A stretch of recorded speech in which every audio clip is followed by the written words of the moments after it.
तो डी वाला हमारा राइट ऑप्शन हो जाएगा।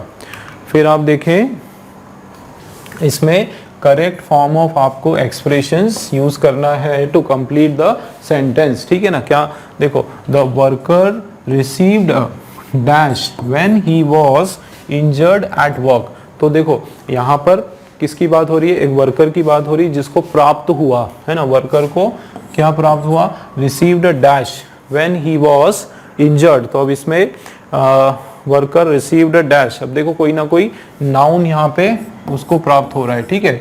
अब ये मीनिंग का आपका क्वेश्चन है। देखो फर्स्ट है आपका क्या, कंपेंडियम। तो कंपेंडियम का मतलब होता है आपका सार होता है या फिर सारांश होता है, ठीक है। सारांश होता है या समरी,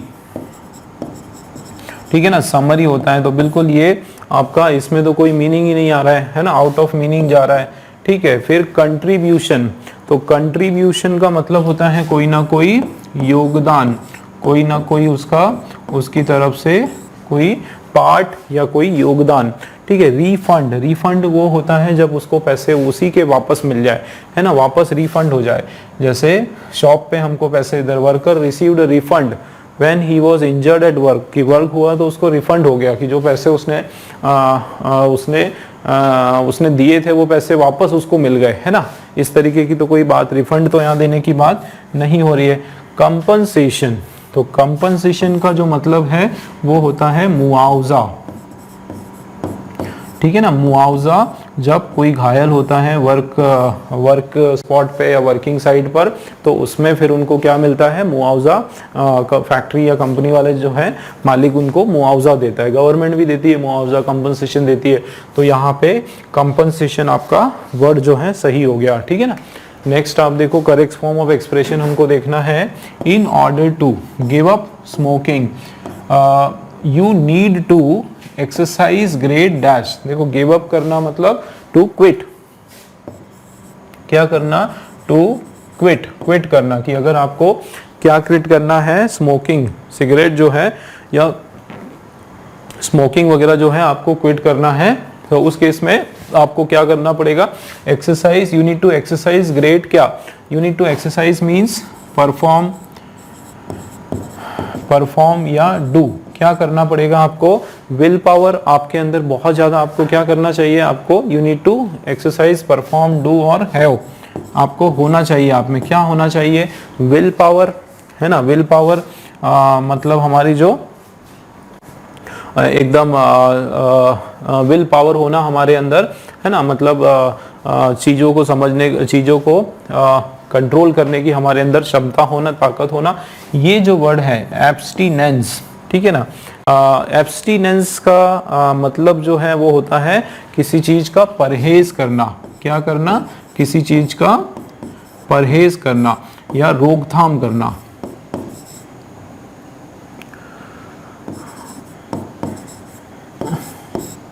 है ना, किसी चीज में रोकथाम करना, रोक टोक करना, उसको बोलते हैं एब्स्टिनेंस। एफर्ट मतलब कोशिश करना, ठीक है। एफर्ट का मतलब क्या है कि कोशिश करना, ठीक है। तो एफर्ट का मतलब कोशिश करना, और एंडेवर, एंडेवर का मतलब भी होता है आपका प्रयास करना या फिर कोशिश करना, इस तरीके से। तो भाई आपके पास क्या होना चाहिए, आत्मशक्ति होना चाहिए, विल पावर होना चाहिए, ठीक है, एक है ना, आत्मशक्ति होना चाहिए आपके अंदर, जो है दृढ़ता होना चाहिए, दृढ़ निश्चय होना चाहिए, या फिर आपके अंदर दृढ़ता होना चाहिए, ठीक है। तो यहाँ पे जो है बात किसकी हो रही है कि स्मोकिंग छोड़ना इतना आसान तो है नहीं, ठीक है ना।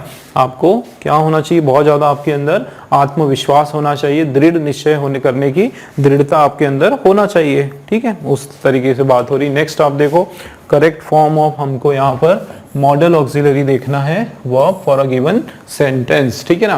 तो इसमें आप देखो, she asked the driver if he dash kindly stop the बस, है ना। तो यहाँ पे देखो क्या बोला जा रहा है कि उसने पूछा, है ना। आस्क्ड वर्ब का सेकंड फॉर्म, किससे पूछा, ड्राइवर से पूछा। इफ यहाँ पे इफ आ गया, इफ भी हमारा जो है वो एक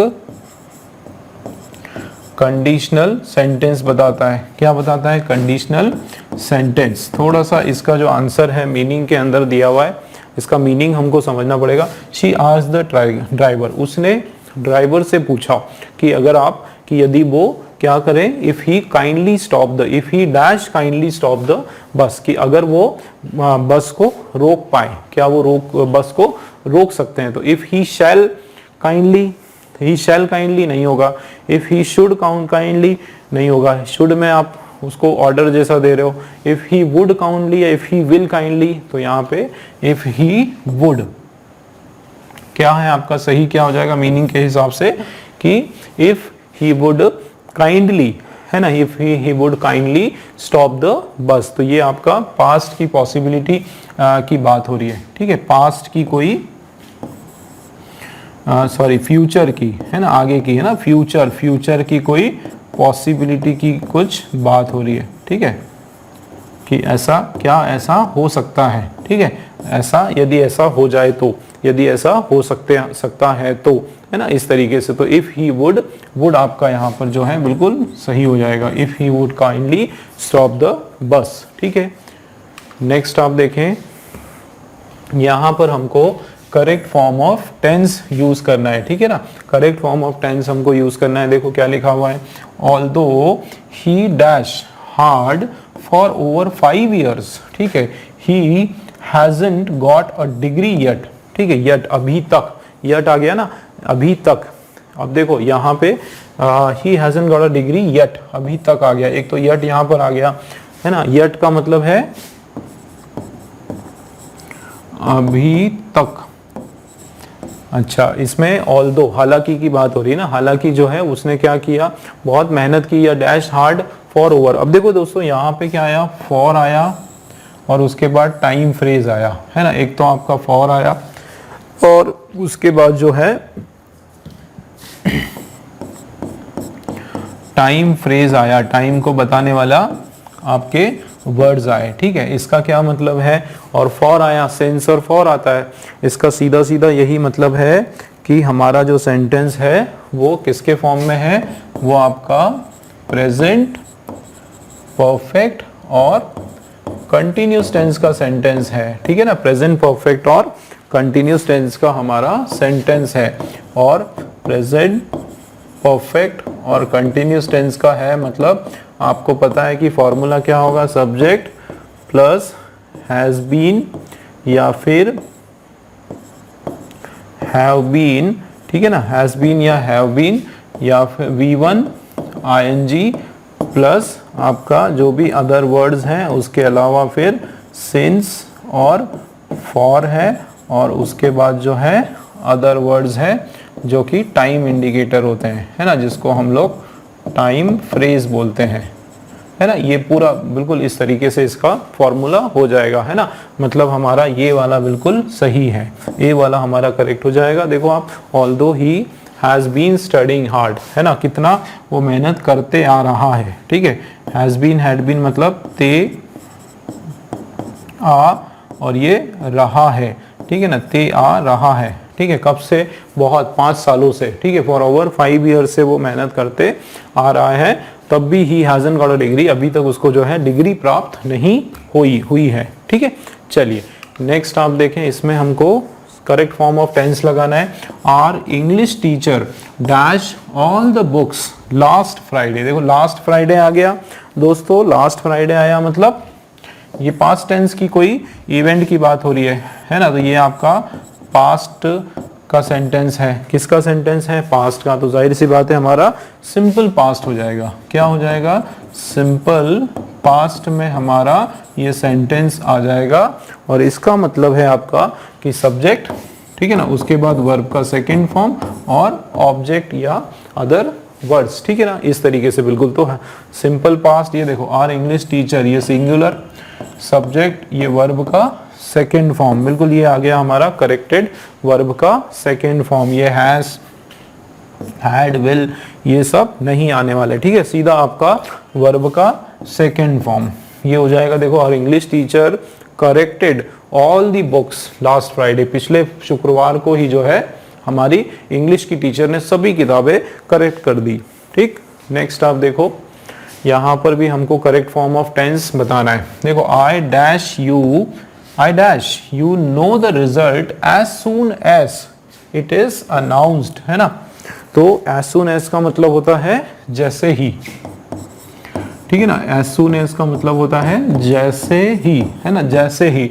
तो आई डैश यू नो, तो हाँ देखो क्या, इसको थोड़ा सा हिंदी में आप कर लो। आई डैश यू नो, है ना, जैसे ही द रिजल्ट, मैं आपको रिजल्ट बता दूंगा, है ना, मैं आपको रिजल्ट बता दूंगा जैसे ही वो क्या होगा, अनाउंस होगा। मैं आपको रिजल्ट की खबर दे दूंगा, है ना, बता दूंगा, ठीक है। इस तरीके से बात हो रही, बता दूंगा, है ना।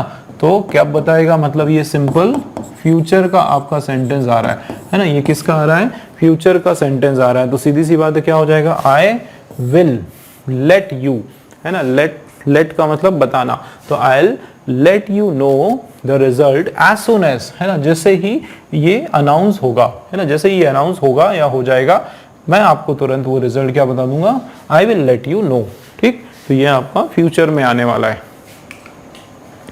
नेक्स्ट क्वेश्चन आप देखें, यहां पर हमको करेक्ट फॉर्म ऑफ टेंस चाहिए, और देखो क्या लिखा है, does your brother dash English. ये देखो आपका पूरा का पूरा जो सेंटेंस है ये इंट्रोगेटिव का है, ठीक है। किस सेंस का सेंटेंस है ये, इंट्रोगेटिव टेंस का आपका सेंटेंस है, ठीक है। किसका इंट्रोगेटिव है, ये इन्फिनिट आपका जो प्रेजेंट इंडेफिनिट है उसका इंट्रोगेटिव सेंस का है। तो अगर आप इसके स्ट्रक्चर आपको अगर पता है, इंट्रोगेटिव का स्ट्रक्चर क्या होता है, देखो पहले तो हम लोग प्रेजेंट इंडेफिनिट का एक स्ट्रक्चर बनाते हैं, ठीक है ना। प्रेजेंट इंडेफिनिट का मैं आपको स्ट्रक्चर बताता हूं।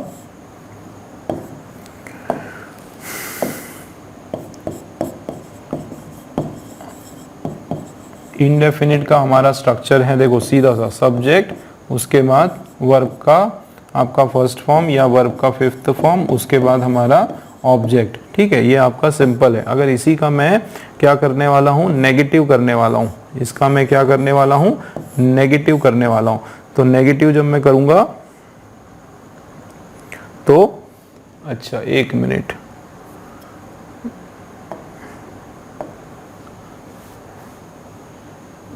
ना गड़बड़ हो गया।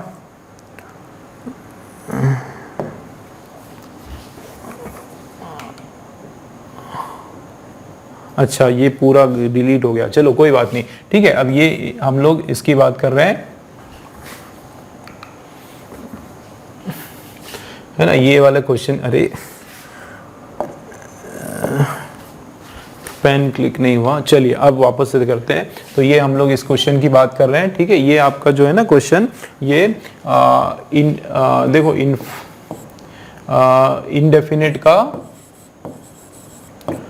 इनडेफिनिट का ये आपका कौन सा वाला है, इंट्रोगेटिव, ठीक है ना। इंट्रोगेटिव का आपका ये सेंटेंस है। थोड़ा सा बता देता हूं, देखो इनडेफिनिट का फॉर्मूला क्या होता है ना। इनडेफिनिट का आपका होता है सब्जेक्ट, वर्ब का फर्स्ट फॉर्म या फिर वर्ब के फिफ्थ फॉर्म और उसके साथ ऑब्जेक्ट, ठीक है। और अगर इसी का मैं क्या बना रहा हूं, नेगेटिव बना रहा हूं, तो वो क्या हो जाएगा, सब्जेक्ट, ठीक है, सब्जेक्ट प्लस या तो डू होगा या फिर डज होगा, उसके बाद नॉट, उसके बाद वर्ब का हमेशा फर्स्ट फॉर्म और उसके बाद ऑब्जेक्ट या फिर अदर वर्ड्स हो जाएगा, ठीक है। डू हम लोग किसके साथ लगाते हैं, जब हमारा देखो जब हमारा सब्जेक्ट जो है या तो ही है या फिर शी है या फिर इट है या कोई भी दूसरा सिंगुलर नाउन है, ठीक है ना। सिंगुलर नाउन है तो उस कंडीशन में जो है डज नॉट आ जाता है। क्या आ जाता है, डज नॉट आ जाता है, ठीक है, या केवल डज वर्ड का यूज होता है। और उसी तरीके से जब हमारा सब्जेक्ट कैसा हो, प्लूरल हो, जैसे आई भी इसमें आ जाता है, यू भी आप उसमें ऐड कर लो, और वी और दे, ठीक है। और उसके अलावा जितने भी प्लूरल जो नाउन्स हैं वो सारे, तो उनके साथ हम लोग डू या फिर नेगेटिव में डू नॉट ऐसा यूज करते हैं, ठीक है ना दोस्तों। डू नॉट हम लोग क्या करते हैं, यूज करते हैं। तो आप देखो इधर कि ये तो नेगेटिव का था, अगर इसी का मैं क्या बनाऊंगा, इंट्रोगेटिव बनाऊंगा, तो आप देखो डू डस पहले आ गया, क्या हो गया, या तो डू या फिर डस जो है वो पहले आ गया, और उसके बाद जो है आपका सब्जेक्ट, और उसके बाद बिल्कुल वर्ब का फर्स्ट फॉर्म, और बाकी के जो आपके अदर वर्ड्स हैं वो सारे, ठीक है ना, अदर वर्ड्स जो हैं आपके वो सारे इसमें आ जाएंगे। अब हम लोग इस पे आ जाते हैं, तो देखो ये डू और डज हमारा आ गया, ये आपका क्या हो गया, सब्जेक्ट हो गया, मतलब सीधा सीधा वर्ब का यहाँ पर फर्स्ट फॉर्म होने वाला है, मतलब एस ई एस कुछ नहीं लगने वाला है। क्यों, क्योंकि एस ई एस जो है वो फिफ्थ में लगता है, याद रखना। V5 में, V5 जब मैं बोलता हूँ इसका मतलब V1 के साथ S और ES लग रहा है ना, ये अपने को याद रखना है। तो यहाँ पे सिंपल आपका SES ये नहीं लगने वाला है, ठीक है। ये वर्ब का थर्ड फॉर्म है, ये नहीं लगने वाला है। ये वर्ब का फोर्थ फॉर्म मतलब V1 के साथ जो है आपका ING ये भी नहीं लगने वाला है, मतलब D वाला जो है हमारा राइट आंसर हो जाएगा, ठीक है ना। देखो क्या, तो does your brother speak English, है ना, स्पीक्स इंग्लिश नहीं होगा, कभी भी डू डज आता है तो उधर एस नहीं, एस अपने आप हट जाएगा, ठीक है। वर्ब का जो है आपका फर्स्ट फॉर्म प्लूरल फॉर्म लगेगा, ठीक। चलिए नेक्स्ट क्वेश्चन आप देखो कि इसमें चूज द अप्रोप्रिएट आर्टिकल हमारे पास है इन अ गिवन सेंटेंस। देखो क्या लिखा हुआ है, dash board meeting was chaired by dash CEO in the absence of chairman who was on vacation. तो यहाँ पर आर्टिकल हमको देखना है। चलिए, तो डैश बोर्ड मीटिंग है ना, was chaired by dash CEO। दोस्तों देखो दोनों के दोनों जो है एक किसी पर्टिकुलर सेंस में, एक निश्चित सेंस में बात हो रही है, ठीक है, एक डेफिनेट सेंस में बात हो रही है कि भैया द बोर्ड मीटिंग, वही वाली बोर्ड मीटिंग, यहाँ पे कोई जनरल बोर्ड मीटिंग नहीं, वो board, the board meeting was chaired by, है ना, कौन सी, वो जो पर्टिकुलर बोर्ड मीटिंग है वो किसके द्वारा चेयर की गई, the CEO in the, CEO के द्वारा, in the absence of chairman, of the chairman, the chairman के एब्सेंस में, हु वाज ऑन, जो कि वेकेशंस पे था। कि पूरा का पूरा सेंटेंस जो है आपका एक निश्चित टर्म में, एक डेफिनेट, ठीक है ना, एक निश्चित, एक डेफिनेट सेंस में पूरा का सारा पूरा सेंटेंस आपका यूज हो रहा है। इसका मतलब दोनों जगह आपका जो है क्या लगने वाला है, द लगने वाला है। क्या लगने वाला है दोस्तों, द आने वाला है दोनों जगह, ठीक है। अगर आप हाँ क्रॉस आउट करने जाओगे तो एन नहीं लगेगा, ठीक। और कैसे पता कर सकते हैं, बाय CEO, है ना, तो वहां पे भी एन तो एक ही जगह है हमारा। बाकी ऑप्शन हमको इसी तरीके से समझना पड़ेगा कि हम उसमें एक स्पेसिफिक निश्चित उसकी बात कर रहे हैं कि बाय द CEO, मतलब हर कोई CEO नहीं, उस पर्टिकुलर CEO की बात हो रही है। तो सेकंड में तो आपका द ऑप्शन आना ही आना है, ठीक है। तो द ऑप्शन आना है, तो द आपका यहाँ पर ये कैंसिल हो गया, ठीक। ये तो वैसे आपका आंसर है। और फर्स्ट में भी जो है हमारा द ही आना है, क्योंकि द बोर्ड मीटिंग किसकी, उस पर्टिकुलर बोर्ड की हम बात कर रहे हैं, डेफिनेट सेंस की बात कर रहे हैं, है ना, मतलब हमारा डी वाला जो है बिल्कुल राइट हो जाएगा। चलिए नेक्स्ट क्वेश्चन आप देखें कि इसमें अप्रोप्रिएट आर्टिकल ही हमको देखना है। देखो, dash brief report on dash 2-day workshop on marketing and sales held in May has been enclosed, ठीक। तो अब यहाँ पे brief report on, देखो dash brief report on dash 2-day workshop, है ना। तो अगर यहाँ पे भी देखो N का तो कोई रोल ही नहीं है, ये B है और यहाँ पे जो है आपका T है ना, तो N तो आपका वैसे ही हट गया। उसके अलावा देखो ये अगर मैं बात करूं और 2 डे, 1-2 दिन, है ना, यहाँ पे एक चीज याद रखो, 2 डे, 2 दिनी या 2 दिवस, इसको बोलते हैं 2 दिवसीय, क्या बोलते हैं, 2 दिवसीय वर्कशॉप। तो जब पहले ही उन्होंने बोल दिया कि 2 दिवसीय, तो जाहिर सी बात है अ नहीं आएगा, 1-2 दिवसीय, है ना। ऐसा कभी बोलते हैं कि हम लोग 1-2 दिवसीय, है ना, ये तो आप बोलते ही नहीं है 1-2 दिवसीय, है ना, मतलब ए तो यहाँ पे आना नहीं है, यहाँ पे आपका जो है द ही आना है, ठीक है ना। क्या आना है, द ही आना है। तो सेकंड ऑप्शन में आपका द ही आएगा, है ना, मतलब आपका ये भी हो सकता है और ये भी हो सकता है, ये नहीं होगा, ठीक है। ए वाला भी हमारा कैंसिल हो गया, ठीक। आप फर्स्ट में देखो कि the brief report on, a brief मतलब कोई एक ब्रीफ, यहाँ पे द ब्रीफ मतलब कोई, यहाँ पे ये जो रिपोर्ट है ये कोई निश्चित रिपोर्ट की बात हो रही है, कोई एक, अब एक मिनट देखना पड़ेगा, अ ब्रीफ रिपोर्ट निश्चित हो रही कि अनिश्चित हो रही, a brief report on, a brief report एक निश्चित एक छोटी सी, यहाँ पे ब्रीफ मतलब एक संक्षिप्त रिपोर्ट जो है किस पे, 2 दिवसीय वर्कशॉप मार्केटिंग और सेल्स पे जो हुई थी, कब हुई थी, मार्च में हुई थी, है ना। द ब्रीफ, हाँ उस पर, अच्छा ये निश्चित नहीं है, ये इनडेफिनेट सेंस में ही बात हो रही है ना। एक जनरल, एक ब्रीफ रिपोर्ट, एक छोटी सी ब्रीफ रिपोर्ट हुई थी, ठीक है। मतलब एक जो ब्रीफ रिपोर्ट आई थी 2 दिवसीय वर्कशॉप मार्केटिंग और सेल्स का जो वर्कशॉप है उसके ऊपर, वो क्या हो गई, वो अब बंद हो गई। वो रिपोर्ट को क्या कर दिया, उस रिपोर्ट को इनक्लोज कर दिया। तो यहाँ पे अ आने वाला है, क्या आने वाला है दोस्तों, अ आने वाला है, ठीक है। आप ऐसे भी देख सकते हो कि ये ब्रीफ रिपोर्ट जो है ये भी आपका जो है काउंटेबल नाउन है, सिंगुलर काउंटेबल नाउन है, ठीक है ना, एक सिंगुलर काउंटेबल नाउन है। और ये वर्कशॉप जो है आपकी, ये भी क्या है, ये भी सिंगुलर आपका काउंटेबल नाउन है। तो जब कभी भी ऐसा दो सिंगुलर काउंटेबल नाउन हो तो पहले वाले में जनरल रूल है हमारा ए लगाते हैं और दूसरे वाले में द लगाते हैं, ये आप याद रखो, है ना। 2 सिंगुलर काउंटेबल नाउन है, ये देखो यहाँ पर भी सिंगुलर काउंटेबल नाउन है और उसके बाद दूसरे नंबर का भी जो है आपका वो सिंगुलर काउंटेबल नाउन है।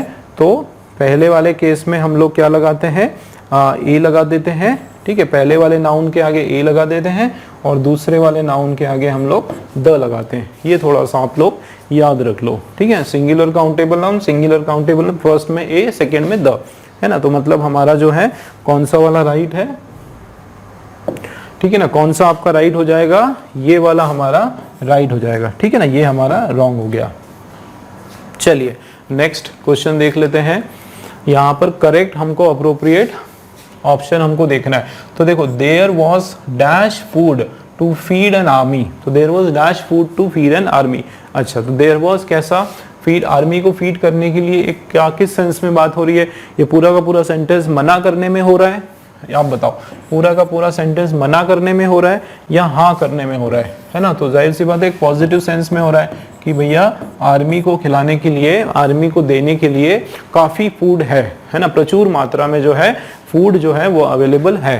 तो मोस्ट मतलब ज्यादा से ज्यादा, है ना, ज्यादा, इस तरीके से ज्यादा से ज्यादा, इस तरह की बात हो रही है ना। मोस्ट ये सबसे ज्यादा, मच मतलब काफी, है ना। तो ये काफी के सेंस में, काफी खाना है अवेलेबल, या फिर मोर मतलब और भी, मोर का मतलब है और खाना अवेलेबल है, ठीक है। और इनफ मतलब काफी मात्रा में या प्रचुर, है ना, प्रचुर मात्रा में या सफिशिएंट, ठीक है ना, सफिशिएंट के सेंस में यहाँ पर बात हो रही है। तो जाहिर सी बात है हमारा कौन सा सही आ रहा है, डी वाला जो है आपका बिल्कुल सही है कि इनफ मतलब काफी फूड अवेलेबल है, और ये भी आपका जो है पॉजिटिव सेंस में वर्ड आ रहा है, ठीक है ना। तो इनफ फूड आपका सही हो जाएगा। नेक्स्ट आप देखो, मोस्ट सुटेबल, हमको इसमें क्या देखना है, डिटरमाइनर देखना है फॉर द गिवन सेंटेंस। देखो क्या लिखा है, is there dash butter milk in the cooler. Question पूछा जा रहा है कि क्या वहां पे is there dash butter milk, क्या बटर मिल्क मतलब किस तरीके से बात हो रही है, बताओ कि क्या कूलर में थोड़ा बटर मिल्क है ना। इज देयर क्या कुछ, है ना, क्या थोड़ा सा भी बटर मिल्क कूलर के अंदर है, मतलब इस तरह से बता रहे हैं कि वो एक उम्मीद की बात हो रही है, संभावना, ठीक है, एक पॉसिबिलिटी, संभावना व्यक्त करने की बात हो रही है ना, एक पॉसिबिलिटी पता करने की बात हो रही है कि क्या इस चीज की जो है संभावना है कि नहीं। Is there little butter milk in the, क्या यहाँ लिटिल मतलब थोड़ा, नेगेटिव थोड़ा जो कि नेगेटिव सेंस में, मच काफी, फ्यू तो ये आपका काउंटेबल नाउन के साथ होगा, तो ये तो होगा नहीं, ठीक है। मच जो है, मच का मतलब होता है काफी, है ना। तो ये हमारा जो सही यहाँ पर है वो एनी, है ना, एनी आपका सही होगा। Is there any butter milk in the cooler, की क्या कोई,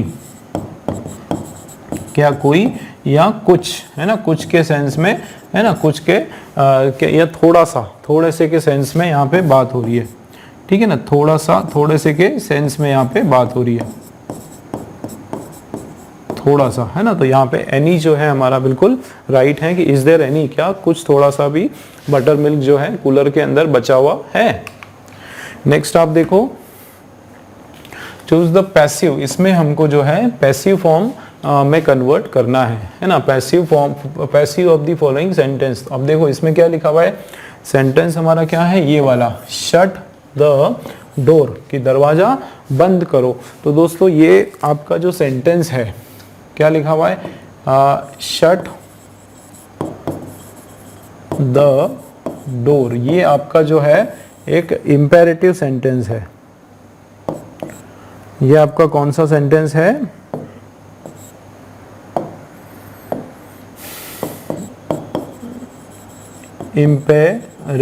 इंपेरेटिव सेंटेंस है, जिसमें हम लोग क्या करते हैं, वर्ब का फर्स्ट फॉर्म पहले और उसके बाद जो है अदर वर्ड्स लगा देते हैं। ठीक है, तो इसको सॉल्व करने के लिए इसका जो है पैसिव, इसका पैसिव करने के लिए हमको एक दूसरे वर्ड का यूज करना पड़ेगा, लेट का। ठीक है, इस पर्टिकुलर वर्ड की अगर मैं बात करूं, ये हमारा है शट द डोर। ठीक है ना, तो ये हो जाएगा लेट से हम शुरू करेंगे, लेट द डोर। भाई पहले किसकी बात हो रही है, डोर की। डोर आपका क्या है, आपका ऑब्जेक्ट है डोर, और उसको be shut, late the door be shut, ये आपका जो है डी वाला जो है आपका राइट हो जाएगा कि late the door be shut, है ना। क्योंकि हमको ये समझना पड़ेगा कि यहाँ पे आपका एक और तरीका है कि आपको समझना पड़ेगा कि डोर आपका जो है ना, चूज द पैसिव, उसमें आपका डोर जो है वो आपका ऑब्जेक्ट है, तो ऑब्जेक्ट से शुरू करना है। तो द डोर है ना, द डोर है ना, तो ये द डोर और लेट, तो यहाँ शट करने की बात हो रही है, तो आपको कोई ना कोई एक वर्ब से शुरुआत करनी पड़ेगी। तो ये क्या है, let the door should be shutted, तो यहाँ पे शुड बी शटेड नहीं होगा, शुड यहाँ पे नहीं आएगा, और है ना।